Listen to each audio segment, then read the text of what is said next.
बिस्मिल्लाहिर्रहमानिर्रहीम। अस्सलाम वालेकुम स्टूडेंट्स। आज तहकीकी तरीक़े कार के लेक्चर नंबर 6 में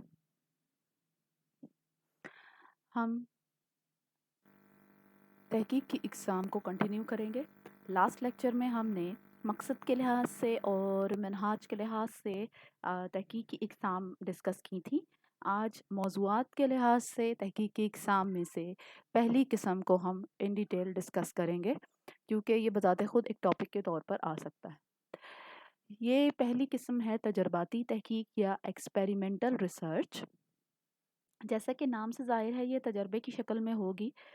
दर हकीकत जो तजर्बाती तहकीक है उसमें क्या किया जाता है कि साइंसी मौज़ूआत अगर हम लेते हैं तो तजर्बा गाह एक क्या होगी। अब जैसे नेचुरल साइंस में तो हम एक लैब के अंदर एक्सपेरिमेंट करते हैं, लेकिन अगर हम माशरी या माशरती मौज़ूआत पर करते हैं तो हम माशरे को एक तजर्बा गाह या लैब तस्वर कर सकते हैं। ठीक है। तजर्बाती तहकीक में होता क्या है कि जो रिसर्चर हैं वो एक या एक से ज़्यादा वेरिएबल्स या मुतग़य्यरात का दूसरों के साथ जो है वो रिलेशनशिप को डिस्कस करते हैं, टेस्ट करते हैं, जिसमें से कोई एक ताबे मुतग़य्यर होगा और बाकी के जो हैं वो आज़ाद मुतग़य्यरात होते हैं। तो वो सब ये तजर्बाती तहकीक का हिस्सा होते हैं। क्योंकि ये एक एक्सपेरिमेंटल रिसर्च है, इसके अंदर कुछ ऐसे जो हमारे पास वेरिएबल्स होंगे जो कि इससे गैर मुताल्लिका होंगे, उसको कंट्रोल कर लिया जाता है, मुंज़बित कर लिया जाता है। ठीक है, साकित कर दिया जाता है, ताकि उनका असर जो है इसके ऊपर ना आए और हम आज़ादाना तौर पर जिन मुतग़य्यरात का असर ताबे मुतग़य्यर या डिपेंडेंट वेरिएबल पर देखना चाहते हैं उसको हम क्लियरली आइडेंटिफाई कर सकें। ठीक है। तो इसके बारे में एक जो इकोनॉमिस्ट रिसर्चर हैं उन्होंने लिखा है कि जब हम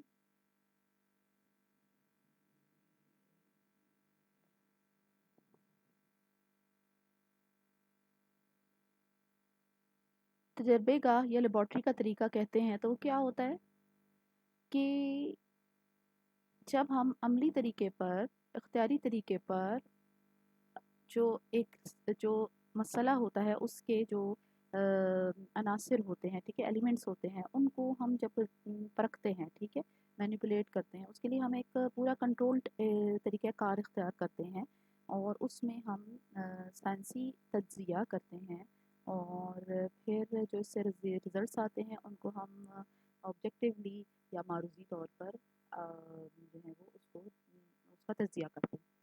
तो साइंसी तज्ज़िया इसमें क्या है, तजर्बाती तहकीक के तरीके के साथ जब हम कहते हैं तो साइंसी तज्ज़िया क्या है बेसिकली। साइंसी तज्ज़िये में हम इख्तियारी और अमली तौर पर ऐसी तब्दीलियाँ कर सकते हैं जिनके ज़रिए इनकी वजूहात का पता चल जाता है कि ये वाक़याती हालात क्यों रोनुमा हुए, यानी कंट्रोल एक्सपेरिमेंट्स हम करते हैं साइंसी तज्ज़िये में। ठीक है। और उसके बाद जिन चीज़ों का मुशाहिदा होता है उनको हम एक्सप्लेन कर देते हैं।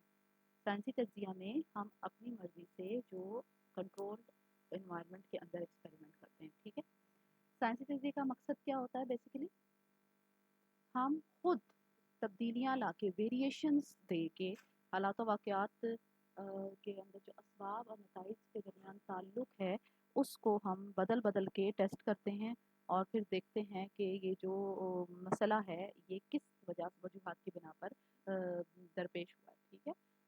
इसमें हम जो सबब और नतीजा है उसके ताल्लुक़ को जज करते हैं और उसके लिए हम मुख्तलिफ़ किस्म के एक्सपेरिमेंट्स करते हैं विद वेरिएशंस। यानी पहले कुछ वेरिएबल्स को हम कांस्टेंट लेंगे और दूसरों को हम जो है वो इंडिपेंडेंट वेरिएबल तस्वर करके टेस्ट करेंगे, फिर हम चेंज कर देंगे ग्रुप, फिर हम चेंज कर देंगे, तो उसके बाद हम रिजल्ट्स को वेरी करके निकालते हैं, उसके बाद फाइनली उसको जज करते हैं। साइंसी तज्ज़िया की नौइयत क्या होती है कि हम जो भी प्रॉब्लम अंडर स्टडी होता है उसको ऐसे बयान किया जाता है कि हम उसको क्लियरली स्पेसिफाई कर सकें, यानी समझ आ सके, हमें वजाहत हो सके, उसकी उसकी शनाख्त हो सके कि ये मसला दर हकीकत है क्या। ठीक है। पहले हम क्या करते हैं कि हम उसका कोई ना कोई हल तजवीज़ कर लेते हैं जिसको हम मफरूज़ा कहते हैं। शुरू में वो मफरूज़ा कहलाएगा, हल नहीं कहलाएगा, जब तक कि हम उसे साइंसी तरीक़ेकार के तहत टेस्ट नहीं कर लेते और वो वैलिड नहीं हो जाता, तब तक वो सिर्फ मफरूज़ा रहेगा। ठीक है। वो फ़र्ज़ कर लिया जाता है कि मसले का ये हल हो सकता है और फिर हम उसको टेस्ट करके नतीजा अख़ज़ कर लेते हैं। جب ہم ایک اس طرح کا فریم ورک بنا لیتے ہیں، مطلب کہ ہم اپنا مسئلہ بھی بیان کر دیں اور اس کا ایک حل بھی فرض کر لیں، تو پھر ایک ایکسپیریمنٹل ڈیزائن بنایا جاتا ہے، تجرباتی خاکہ بنایا جاتا ہے، جس میں ہم مسئلے کے جو اسٹارٹ اپ سے لے کر اس کے بارے میں ڈیٹا اکٹھا کرنے، اس کے ایکسپیریمنٹ کرنے، اس کے نتائج اخذ کرنے، اس کا تجزیہ کرنے اور اسباب اور نتائج کے درمیان تعلق تک کو جاننے تک کو شامل کر لیا جاتا ہے. ٹھیک ہے. تجرباتی خاکہ جو ابھی میں نے آپ کو بتایا کہ ایک ایکسپیریمنٹل ڈیزائن بنایا جاتا ہے تجرباتی تحقیق میں، اس میں کون کون سے ایلیمنٹس شامل ہوتے ہیں. ٹھیک ہے. اب ہم یہ دیکھتے ہیں. پہلا تو یہ ہے کہ اس میں سے ہم پوری پاپولیشن میں سے ایک نمائندہ نمونہ چوز کر لیتے ہیں، ایک ریپرزینٹیو سیمپل لے لیتے ہیں، جیسے کہ آپ نے سٹیٹس میں پڑھا بھی ہوگا سیمپلنگ کی ٹیکنیک. تو ایک پوری پاپولیشن ہوتی ہے، ہم اس کے اوپر ہول پاپولیشن پہ ایکسپیریمنٹ کرنے کی بجائے اس میں سے ایک ریپرزینٹیو سیمپل یا نمائندہ نمونہ حاصل کر لیتے ہیں. ٹھیک ہے. اس کے لیے جو طریقہ کار استعمال ہوتے ہیں پراپر اسٹیٹسٹیکل ٹیکنیکس، اس کے ذریعے ہی وہ نمونہ آبادی کا نمائندہ بن سکتا ہے، اس کا ریپرزینٹیو بن سکتا ہے. مطلب کہ اس کے جو اوپر نتائج حاصل ہوں گے وہ آبادی کے اوپر امپلیمنٹ کیے جا سکیں گے. دوسرا کیا ہے کہ جو ہم سیمپل سلیکٹ کر لیتے ہیں اس کی ہم نے کلاسیفیکیشن کرنی ہوتی ہے، یعنی جماعت بندی کرنی ہوتی ہے. یعنی پاپولیشن سے جو ہم نے سیمپل لیا ہے اس میں سے سملر کیریکٹرسٹکس والے ہوموجینس گروپس جو ہوتے ہیں ان کو علیحدہ علیحدہ کلاسز میں ڈیوائڈ کر لیا جاتا ہے. تھرڈ ون از کہ جو ہمارے ارریلیونٹ ویریبلس ہیں ان کو ہم کنٹرول کر لیتے ہیں یا انہیں کانسٹنٹ تصور کر لیتے ہیں تاکہ ان کا اثر جو ہے وہ اس ایکسپیریمنٹ پہ نہ پڑے. پھر کیا کیا جاتا ہے کہ اس کے لیے آزمائشی آلات یا جو ٹیسٹ ہیں ان کا انتخاب کیا جاتا ہے کہ جن کی وجہ سے ہم نے ایکسپیریمنٹ جو ہے وہ کرنا ہے. پھر اس کے بعد کیا کیا جاتا ہے، ایک ٹرائل ٹیسٹ لیا جاتا ہے. ٹرائل ٹیسٹ ایک پائلٹ ٹیسٹ ہوتا ہے، یعنی چھوٹے پیمانے پہ پہلے ہم اپنے ان آزمائشی آلات کو سیمپل پر جو ہے اس کے ایک حصے پر اپلائی کرتے ہیں پورے سیمپل کی بجائے، اور اس کے بعد جب ہم دیکھتے ہیں کہ ہمیں سیٹسفیکٹری نتائج حاصل ہو رہے ہیں تو ہم اسے پورے سیمپل پر اپلائی کر دیتے ہیں. ٹھیک ہے. ٹرائل ٹیسٹ جب ہمارا کلیئر ہو جاتا ہے، یعنی جو ہم شروع میں کر رہے ہوتے ہیں، اس کے بعد کیا کیا جاتا ہے کہ تجربہ آپ نے کس مقام پہ کرنا ہے، اس کی ٹائمنگز کیا ہوں گی اور کتنے ٹائم پیریڈ کا یہ یعنی کتنے ڈیوریشن کا یہ تجربہ ہوگا، وہ چیزیں متعین کی جاتی ہیں، وہ بھی تجربے کے عناصر میں ہوتی ہیں. ٹھیک ہے. پھر عملی تجربے کے اقدامات کی وضاحت کہ کس کس طرح سے آپ اپنے کون کون سے ویریبلس کو آزادانہ تصور کریں گے، ان کے کون سے ویریبلس کا انضباط کریں گے، کس طرح سے تابع متغیر یا ڈیپینڈنٹ ویریبل پر اس کا اثر چیک کریں گے. یہ سارے جو اقدامات ہیں یا اسٹیپس ہیں وہ آپ اس میں ایکسپلین کرتے ہیں. ٹھیک ہے. پھر کیا کیا جائے گا کہ نیکسٹ اسٹیپ میں ہم جو ہمیں ریزلٹس جو ڈیٹا حاصل ہوگا ان تجربات کی مدد سے ان کا ہم آبجیکٹیو انالیسس کرتے ہیں. آبجیکٹیو انالیسس نیوٹرل انالیسس ہوتا ہے، یعنی ایز اٹ از جو حقائق ہمیں ملے ہیں ہم ان کا آزادانہ طور پر بغیر کسی جو ہے وہ ذاتی اثر کے کوئی معروضی جائزہ لیتے ہیں. ٹھیک ہے. تو جب ہمارے پاس مطالعے کے جو نتائج آ جاتے ہیں تو انہیں پھر ہم سگنیفیکنس کا ٹیسٹ کرتے ہیں. جیسے اسٹیٹس میں آپ نے پڑھا ہے کہ جو آپ کے پاس رزلٹس آتے ہیں ان کا پاس سگنیفیکنس ٹیسٹ کریں گے، دیکھیں گے کہ کیا وہ سگنیفیکنٹ ہیں یا نہیں ہیں. اگر سگنیفیکنٹ نہیں ہے تو پھر اس کے ریلیشن شپ کو ہم جو ہے وہ ہمارے لیے اہمیت نہیں رکھے گا، ادروائز ہم اور اگر سگنیفیکنٹ ہیں تو وہ ویلڈ ہو جائے گا. ٹھیک ہے. تو یہ سارے سٹیپس ہیں جو کہ ایک تجرباتی خاکے میں شامل ہوتے ہیں، یعنی ایکسپیریمنٹل ڈیزائن کا حصہ ہوتے ہیں. اب جو ایکسپیریمنٹل ڈیزائنز ہیں یا ریسرچ پروپوزلز ہیں تجرباتی تحقیق کے خاکے، ان کی 3 مین اقسام ہیں. ٹھیک ہے. پہلی ہے ایک ہی گروپ کا طریقہ. ٹھیک ہے. ایک ہی گروپ کے طریقے میں کیا کیا جاتا ہے کہ ایک ہی گروپ کو تجرباتی عمل سے گزارنے سے پہلے اور بعد میں بذریعہ آزمائش ایک ہی طریقے سے نتائج حاصل کیے جاتے ہیں. یعنی دوسرے ٹیسٹ کے اوسط نتائج میں سے پہلے ٹیسٹ کے اوسط نتائج منفی کر دیے جاتے ہیں، فرق معلوم کیا جاتا ہے، اور پھر اس کے بعد ہم اس کو ٹیسٹ اس کی سگنیفیکنس ٹیسٹ کر لیتے ہیں. جیسے آپ نے اسٹارٹ میں پڑھا ہوگا، ٹھیک ہے، ٹی ٹیسٹ ہے ڈفرینس والا، گروپس کے درمیان کیا جاتا ہے. تو اس کے اندر ہم ایک ایسا بھی گروپ لیتے ہیں کہ ایک ہی گروپ کو ہم کسی بھی ایکسپیریمنٹ سے گزارنے سے پہلے اس کے ڈیٹا نوٹ کر لیتے ہیں، اور دوسرا ایکسپیریمنٹ एक्सपेरिमेंट से गुजारने के बाद दोबारा फिर उन्हीं का डाटा कलेक्ट करते हैं। मिसाल के तौर पे कुछ स्टूडेंट्स हैं, उनका हम एक जो है तालीमी टेस्ट उनको पढ़ाने से पहले लें और एक तालीमी टेस्ट उनको पढ़ाने के ट्रेनिंग के बाद लें, तो उसका डिफरेंस हम निकालेंगे, तो एक ही ग्रुप का तरीका होगा। लेकिन इसमें प्रॉब्लम्स क्या आती हैं? वो ये कि ये सिंपल तो है, लेकिन हम इसको वैलिड इतना नहीं समझते, क्योंकि इसमें बहुत सारे जो नॉन एक्सपेरिमेंटल वेरिएबल्स होते हैं, उनको हम कंट्रोल नहीं कर पाते, ठीक है?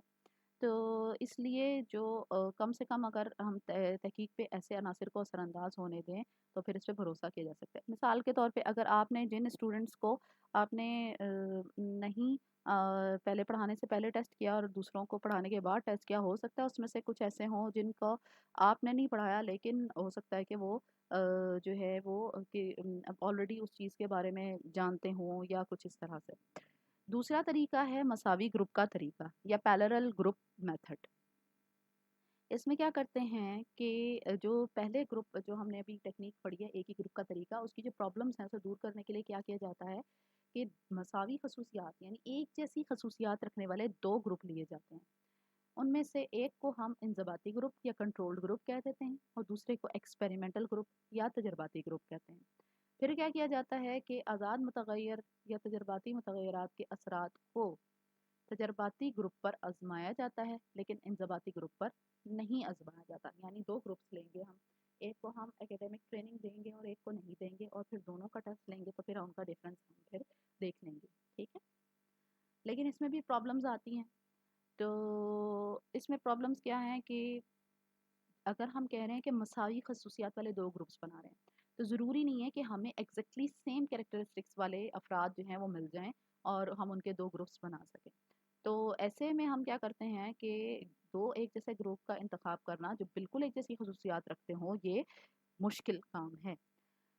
इसके लिए फिर मज़ीद जो तरीक़ाकार बताए गए हैं, वो भी हम डिस्कस करते हैं। एक है बाहमी जुड़वां बच्चों का तरीका, यानी मेथड ऑफ ट्विन्स। इसमें क्या किया जाता है, कुछ ऐसे बच्चे होते हैं जो कि ट्विन्स होते हैं, ठीक है? उनकी जो खसूसियात होती हैं ज़ाहिर है वो बिल्कुल एक जैसी होती हैं। तो ऐसा किया जा सकता है कि हम ऐसे अफराद, ऐसे जो ट्विन्स लोग हैं उनको ले लें और उनमें से एक को हम कंट्रोल ग्रुप में रखें और एक को तजर्बाती ग्रुप में रखें, और उसके बाद हम अपना जो एक्सपेरिमेंट है वो कर सकते हैं। मतमासिल जोड़ों का तरीका दूसरा क्या है, आइडेंटिकल ट्विन्स। फिर क्या होता है कि जिन्स, ज़हानत, माशरती पस मंज़र जैसी खसूसियात जिनमें एक जैसी पाई जाएँ, ऐसे जोड़े ले लिए जाते हैं, ठीक है? यानी देखें, एक मेल है तो दूसरा भी मेल होगा, ठीक है? एक जितना ज़हीन है उसका आईक्यू लेवल, दूसरे का आईक्यू लेवल भी इतना हो। माशरे में उनका पस मंज़र भी एक जैसा हो, यानी वो एक जैसे घरानों से ताल्लुक़ रखते हों। तो अगर ऐसी खसूसियात मिल रही हैं तो फिर हम ऐसे ग्रुप्स ले लेते हैं, उनमें से एक रुकन को तजर्बाती ग्रुप या एक्सपेरिमेंटल ग्रुप में डालते हैं और दूसरे को इंज़बाती ग्रुप में या कंट्रोल ग्रुप में डाल दिया जाता है। एक और तरीका है मुतमासिल जोड़ों का तरीका, यानी आइडेंटिकल ग्रुप्स का तरीका। इसमें अगर ये होता है कि अगर यकसा खसूसियात वाले अफराद हमें नहीं मिल रहे, तो हम क्या करते हैं, यकसा खसूसियात रखने वाले ग्रोहों का इंतखाब रख लेते हैं। यानी अफराद तो एक जैसी खसूसियात वाले नहीं हैं, लेकिन दो ग्रुप्स ऐसे हैं जिनकी आपस में खसूसियात मिलती जुलती हैं।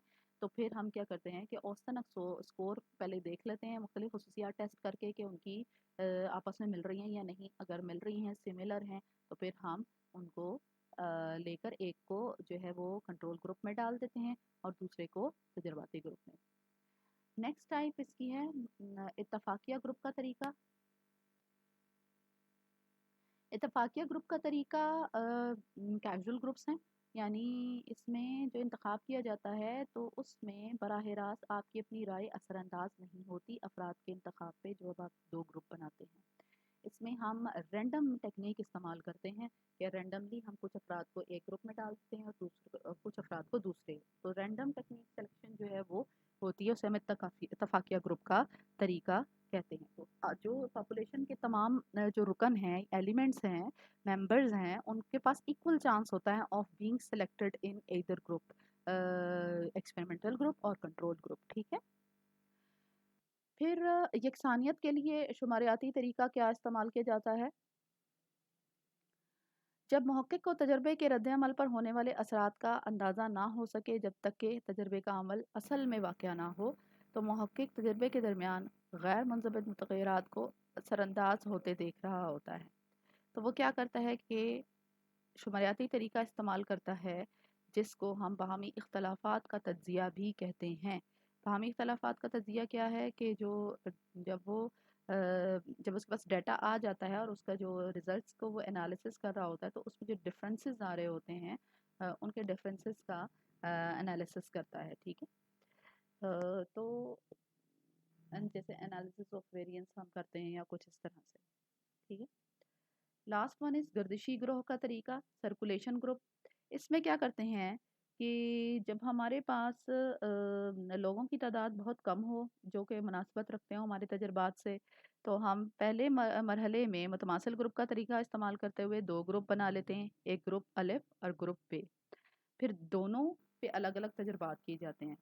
دوسرے مرحلے میں ہم بے گروپ والا تجربہ الف گروپ پر اپ لگاتے ہیں اور الف گروپ والا تجربہ بے گروپ پر لگاتے ہیں، اور پھر آگے رزلٹس نکال کے آپس میں کمپیریزن کر لیتے ہیں۔ یعنی اے اور بی دو گروپ بنائے جائیں گے متماثل گروپ، ان میں سے ایک اے پر ایک ایکسپیریمنٹ ہوگا، بی پر دوسرا۔ پھر دوسرے مرحلے میں ہم کیا کریں گے کہ بی پر پہلا ایکسپیریمنٹ کریں گے اور اے پر دوسرا، اور پھر رزلٹس کو کمپیئر کر لیں گے۔ اچھا جی، یہ جو تجرباتی تحقیق ہے اس کی بنیاد کیا ہوتی ہے؟ تجرباتی تحقیق کی بنیاد یہی ہے کہ آپ کے اندر جو ایک کیوریوسٹی ہوتی ہے، کہ جس کے ذریعے آپ کسی پرابلم کی جو بنیاد ہے یا حقیقت ہے اس تک جاننا چاہتے ہیں اور پھر اس کے اسباب جاننا چاہتے ہیں، یہ اس کی بنیاد ہوتی ہے۔ ہم کوئی نہ کوئی مفروضہ قائم کر لیتے ہیں اور پھر اس مفروضے کو ہم ثابت کرنے کی کوشش کرتے ہیں، اور ہمیں یہ ہوتا ہے اندازہ کہ کوئی نہ کوئی جو سبب ہے وہ اس نتیجے کا ذمہ دار ہے جس کی وجہ سے یہ رد عمل واقع ہوتا ہے، تو پھر اس چیز کو انہوں نے اسپیسیفائی کرنا ہوتا ہے، اور یہی تجرباتی تحقیق کی بنیاد ہے۔ آج ہم نے اس بڑی ڈیٹیل میں جو ہے وہ ایکسپیریمنٹل ریسرچ کو پڑھا ہے، نیکسٹ میں انشاءاللہ ہم ڈسکرپٹیو ریسرچ کو ڈسکس کریں گے۔